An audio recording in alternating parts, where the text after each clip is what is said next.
I'm Keith with Butterfield Color. We're here demonstrating our Flat Out Countertop mix and unique forming system. What we've done here is laid out the forming system. We've put down a base material that's going to give you a sheen once you pour the material on top of it. Our Flat Out Countertop mix is a glass fiber reinforced mix. It's self-consolidating, so it's going to take the shape of any material that you pour it on top of.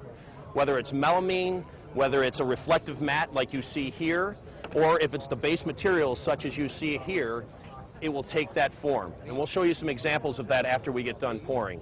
So we've laid out the casting mat, or the base material, and we've laid out a reflective mat on top. We then cut the rails. These are individual rails that can be purchased for 3/4 of an inch to 1 inch, 1.5 to 2.5 inch. A typical rail looks like this. If you want to do a radius, these are very easy to do. You just turn the radius. Now this has a facing tape and protective layer on it, which Jim is beginning to cut off right now. And what that will do is it will give you a nice sheen, a nice finish on the surface or on your edges. In addition to that, we're going to go ahead and, obviously, we've made this a little bit more difficult. We've done partial reflective mat as well as partial base material so that we can show you both applications. So we're going to need to scribe the base material along here and the perimeter and then pull off the protective layer on that. As you can see, when Jim's removing the protective layer, he's keeping his hands close to the surface. Again, you want to prevent any air pockets from developing underneath the base material. The other thing he's really careful of is not to touch the base material. If it gets touched and it has grease from your fingers, it's going to show on that surface. A couple of things to keep in mind when working with this mix design. It's a self-consolidating mix, as I mentioned before. So it will replicate whatever your surface is. So if I had a bunch of dirt or if there were imperfections in this melamine board, those would transfer back through into your countertop. And you can probably find a few of those for the ones that we've poured today. The neat thing about this mix is a couple different things. Number one, there's no need to finish the mix. It's a pan mold, face down. This is not a finishable mix. The second thing is in 2.5 hours, we can be flipping it upright. In a matter of 6 to 8 hours, you can start polishing.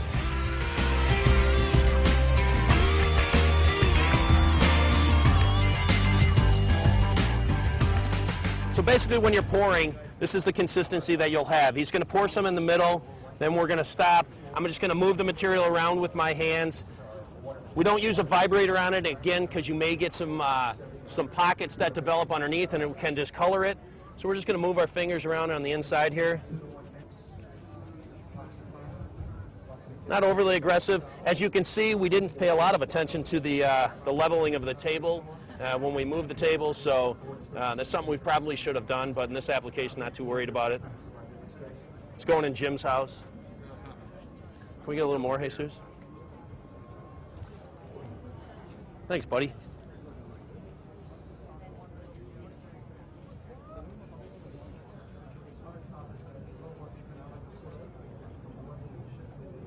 It's perfect.